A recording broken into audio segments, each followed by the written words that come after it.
नमस्कार, जोहार, जय भीम, सबको सलाम। कल ही 21 अगस्त 2024 भारत बंद का आह्वान किया गया था और आह्वान के उपरांत सुप्रीम कोर्ट के गलत फैसले के विरोध में जो दलितों के लिए आरक्षण दिया गया था, आदिवासी समाज के लिए जो आरक्षण दिया गया था एससी और एसटी के लिए, संविधान के द्वारा उसको छेड़छाड़ करने के लिए सुप्रीम कोर्ट के गलत फैसले का जो विरोध कल किया गया है वह बहुत ही सराहनीय और भारत के लोगों के द्वारा जो कल सड़कों पर उतरा गया वो बहुत ही सराहनीय था। एकजुटता का परिचय देते हुए कल संपूर्ण लॉकडाउन पूरे भारतवर्ष में किया गया, जिसमें तमाम राजनीतिक दल, तमाम सामाजिक संगठन एकजुट होकर सड़क पर उतरकर अपना विरोध प्रदर्शन किया और विरोध दर्ज किया। जगह जगह पे ज्ञापन दिए गए कि सुप्रीम कोर्ट के गलत फैसले, कोटे में कोटा का निर्धारण करना,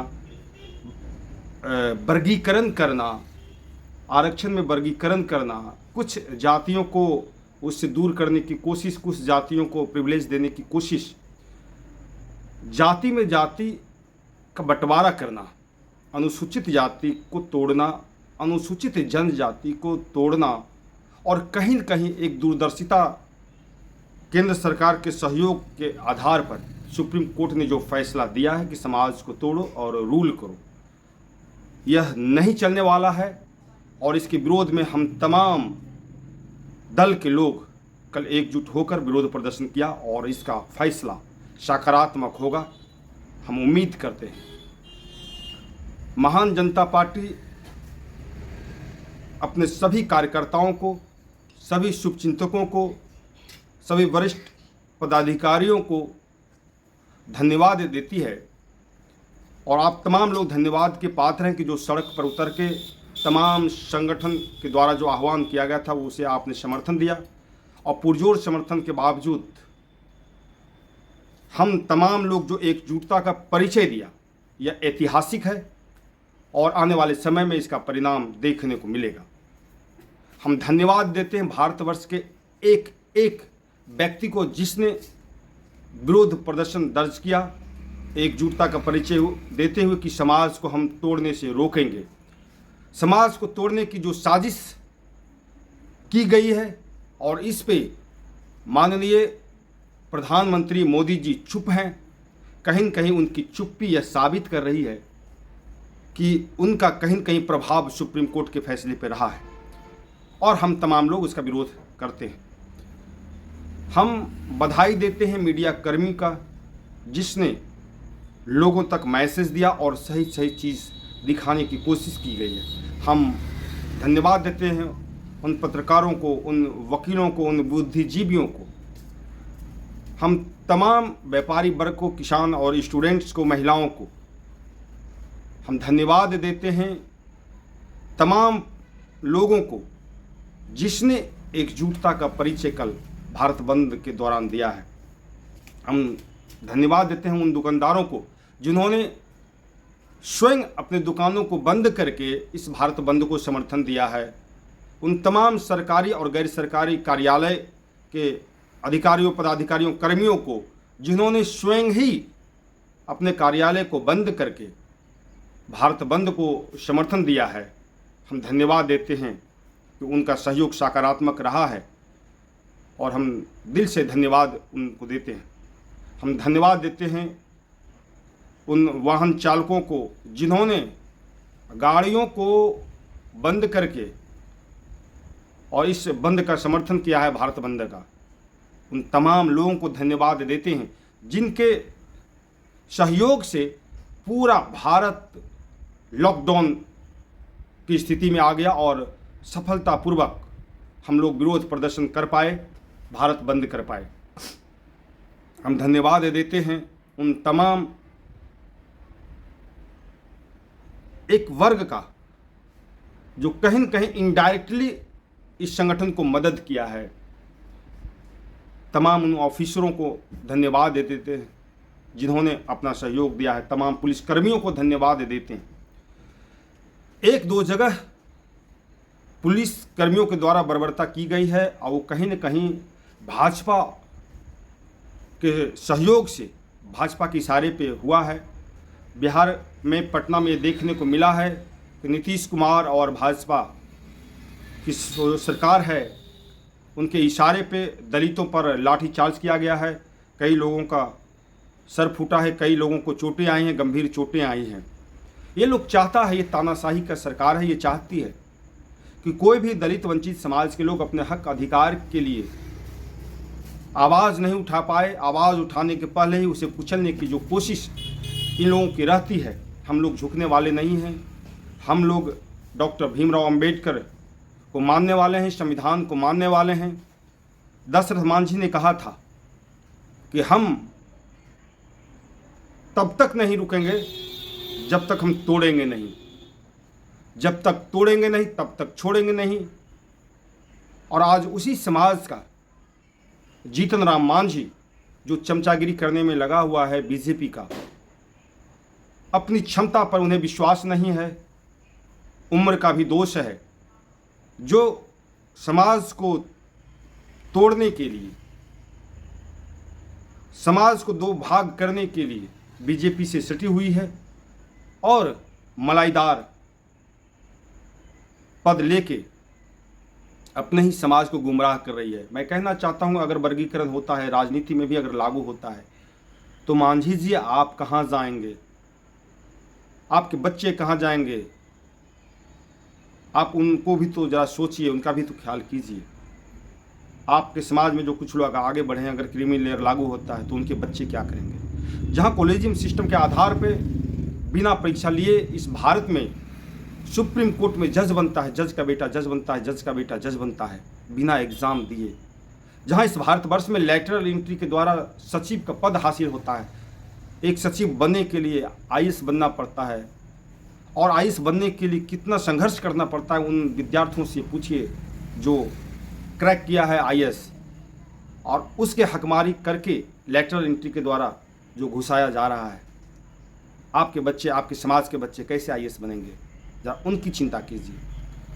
आप अपने दोहरी मानसिकता को जो प्रदर्शित कर रहे हैं वो सरासर गलत है। मांझी जी, आपको याद होना चाहिए, जब मंदिर में गए थे तो बाहर आते ही मंदिर की धुलाई की गई थी। आपको ये एहसास कराया गया था कि आज भी आप मांझी हो, आप दलित हो। इस बात को आप कैसे नज़रअंदाज कर सकते हैं? हम आपकी भर्त्सना करते हैं, आपकी जितना भी मैसेज आ रहा है, आप जो भी बयान दे रहे हैं वो निंदनीय है, और हम दलित समाज कभी उस आपके मैसेज को, आप जो संदेश देना चाह रहे हैं उसको स्वीकार नहीं करेंगे। आप इशारे पे दे रहे हैं, भाजपा के इशारे पे दे रहे हैं, आप कहीं न कहीं समाज को गुमराह कर रहे हैं। भाजपा का ही एक पार्ट एलजेपीआर पहले कहा कि हम रीट दायर करेंगे और रीट दायर करने के बाद इस फैसले को बदला जाएगा। आपने कहा कि हम प्रधानमंत्री से बात करेंगे। चिराग जी, आप बात नहीं कर पाए, रीट दायर नहीं किए। आपको लगा कि ये दलित समाज एकजुट नहीं है, यह सड़कों पर उतरकर पूरे भारत बंद नहीं कर पाएगा। आप इस ताक में थे, लेकिन जब आपको एहसास हुआ कि यह दलित समाज रुकने वाला नहीं है, यह झुकने वाला नहीं है, पीछे हटने वाला नहीं है, तो आपने वोट बैंक के खातिर एक दिन पहले 20 अगस्त को आपने कहा कि हम समर्थन देते हैं। लेकिन आप और आपके लोग सड़कों पर नहीं उतरे। आपका ये कैसा समर्थन था? यह कहीं न कहीं आप गुमराह करने की कोशिश किया है। समाज गुमराह होने वाला नहीं है। कल जब सड़कों पर पासवान समाज को पीटा जा रहा था, आपने उसकी निंदा नहीं की। पटना में दौड़ा दौड़ा कर मारा गया, पासवान समाज के लोगों को पीटा गया, सर फोड़ा गया। आखिर वह कौन पासवान था जिसे आपने पिटवाया? उनके वोट तो आप लेना चाहते हैं, लेकिन उनको बचाना नहीं चाहते हैं, उनके लिए लड़ना नहीं चाहते, उनके अधिकारों की मांग नहीं करते हैं। हम चिराग पासवान से कहना चाहते हैं कि यह दोहरी जो मानसिकता है, दोहरा चरित्र है, इसको समय रहते हुए बदलिए और खुलकर अगर आना है तो मैदान में आइए। हम सब लोग भारत में, भारत के दलित आदिवासी समाज के हितों के लिए लड़ाई लड़ रहे हैं। उसके आरक्षण में जो वर्गीकरण किया है, कोटे में कोटा का निर्धारण किया है और क्रिमिनल लागू करने की जो बात की है, जो फैसला सुनाया है सुप्रीम कोर्ट, उसके विरोध में धरना प्रदर्शन देते रहेंगे और तब तक देते रहेंगे जब तक अध्यादेश ला के केंद्र सरकार इसे वापस नहीं लेती है। आपको याद होगा 18 का आंदोलन, और यह ऐतिहासिक आंदोलन 21 अगस्त का याद रखा जाएगा। समाज एकजुट हुआ है, समाज के लोगों में विश्वास जो आया है कि हम अपने अधिकारों की सुरक्षा हम स्वयं करना जानते हैं, संविधान को बचाना जानते हैं, संविधान की सुरक्षा करना जानते हैं, संविधान के साथ छेड़छाड़, आरक्षण के साथ छेड़छाड़ नहीं होने देंगे। और यह डिवाइड एंड रूल का जो पॉलिसी मोदी जी ला रहे हैं और कहीं न कहीं सुप्रीम कोर्ट को इस्तेमाल करके सुप्रीम कोर्ट के द्वारा जो ये फैसला सुनाया गया, हम तमाम लोग इसके विरोध में हैं। हम चाहते हैं, संत शिरोमणि रविदास जी ने कहा था कि ऐसा चाहूँ राज में जहाँ मिले सबन को अन्न, सबको अवसर मिले, सबको सुरक्षा मिले, बढ़ने का अवसर मिले, सबको नौकरियां मिले, रोजगार मिले, धन धरती में समान अवसर मिले, समानता के साथ इज्जत मिले, सम्मान मिले। हम चाहते हैं, क्योंकि हमारे पूर्वजों ने यह हमें सिखाया है। ऐसा चाहूँ राज में जहाँ मिले सबन को अन्न, छोट बड़ सब सम बसे, रविदास रहे प्रसन्न। लेकिन छोट बड़ के बीच में जो खाई पाटने की कोशिश सुप्रीम कोर्ट के द्वारा किया गया, जो विभाजन करने की रणनीति अपनाई गई, केंद्र सरकार चुप्पी साधे हुए है, मोदी सरकार चुप्पी साधे हुए है। उसके अंतर्गत जितने भी सांसद दलित समाज के, आदिवासी समाज के हैं, एक विज्ञप्ति तो दे देते हैं, लेकिन कहीं न कहीं मुंह बंद रहता है। और यह मुंह बंद रहेगा जब तक आपके अंदर में आत्मविश्वास नहीं जागेगा, आप अपने समाज को नहीं देखेंगे, तब तक तो मुंह बंद रहेगा। आप सांसद तो बनना चाहते हैं दलित और आदिवासी के वोट लेकर, पिछड़ी अति पिछड़ी माइनॉरिटी के वोट लेकर, बहुजन समाज के वोट लेकर, भारत के मूल निवासियों का वोट लेकर, लेकिन फिर उसे बांट कर एक गलत परंपरा की जो शुरुआत कर रहे हैं। आपको लगता है कि पासवान समाज, दास समाज आगे निकल गया है, तो इन्होंने संघर्ष किया है और यह संघर्ष सीख करने की चीज़ है। हम तमाम अपने भाइयों से कहना चाहते हैं, वाल्मीकि समाज से कहना चाहते हैं, जितने भी मुसहर समाज से कहना चाहते हैं, पासी समाज, रजक समाज से कहना चाहते हैं, जितने भी अनुसूचित जाति और अनुसूचित जनजाति में जो जातियां हैं, जो मुख्य धारा में नहीं जुड़ पाए, उनके लिए सरकार विशेष व्यवस्था करे, उनके बच्चों को पढ़ाए, उनको रोजगार दे। ये तो दे नहीं पा रहे हैं।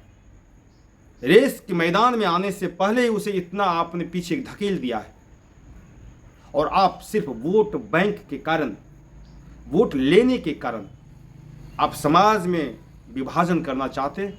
महान जनता पार्टी इसका विरोध करती है, तमाम संगठन इसका विरोध करती है। हम तमाम आंदोलनकारियों को धन्यवाद देते हैं। महान जनता पार्टी की तरफ से हम धन्यवाद दे देते हैं। महान जनता पार्टी के राष्ट्रीय अध्यक्ष होने के नाते हम आपको आभार व्यक्त करते हैं, धन्यवाद देते हैं कि आपने कल सफलतापूर्वक भारत बंद किया, लॉकडाउन किया। आपके आने वाली पीढ़ी भी इसे गौरवान्वित महसूस करेगा कि हमारे अग्रज हमारे लिए लड़ाई लड़ा है और इस संविधान की रक्षा करते हुए जो गलत फैसला हुआ है उसको वापस करने पर मजबूर किया है। हम तमाम धन्यवाद देते हैं सामाजिक संगठनों को, राजनीतिक दलों को, जिन्होंने भी साथ दिया है, उन तमाम बुद्धिजीवियों को, डॉक्टर्स को, इंजीनियर्स को, आईएएस ऑफिसर को, आईपीएस ऑफिसर को, छोटे छोटे कर्मी जो अलग अलग विभाग में काम कर रहे हैं, जो डायरेक्टली इनडायरेक्टली सपोर्ट किया है, उन तमाम लोगों को धन्यवाद देते हैं और महान जनता पार्टी की तरफ से आभार व्यक्त करते हैं कि हम अपनी लड़ाई जारी रखेंगे और तब तक जारी रखेंगे जब तक इस फैसले को बदल नहीं दिया जाएगा। हम मोदी सरकार से निवेदन करते हैं, प्रधानमंत्री मोदी जी से निवेदन करते हैं, आग्रह करते हैं कि अपनी चुप्पी को तोड़िए और कहीं न कहीं जो एक आपकी सोच रही है और आप जो नारा देते हैं सबका साथ सबका विश्वास, उसे कायम करने का प्रयास कीजिए। विभाजनकारी नीति जो आपकी रही है, आपकी आका का जो रहा है, उस विभाजनकारी नीति को ख़त्म कीजिए। अंग्रेज़ों ने भी उसी प्रकार से डिवाइड एंड रूल लाकर इस देश पर हुकूमत किया है, और वही आप चाह रहे हैं कि हम समाज को बांटते रहेंगे और समाज चुप रहेगी। समाज अब चुप बैठने वाला नहीं है। हम भारत के लोग हैं। भारत के लोग जब सड़कों पर आता है तो अच्छे का ढीला हो जाता है। इसे आप याद रखेंगे और अध्यादेश लाकर जितना जल्दी हो इस फैसले को बदलने में आप अपनी भूमिका सुनिश्चित कीजिए। हम यही आग्रह करते हुए तमाम लोगों का, भारत बंद हुआ कल, हम विशेष आभार व्यक्त करते हैं, धन्यवाद देते हैं।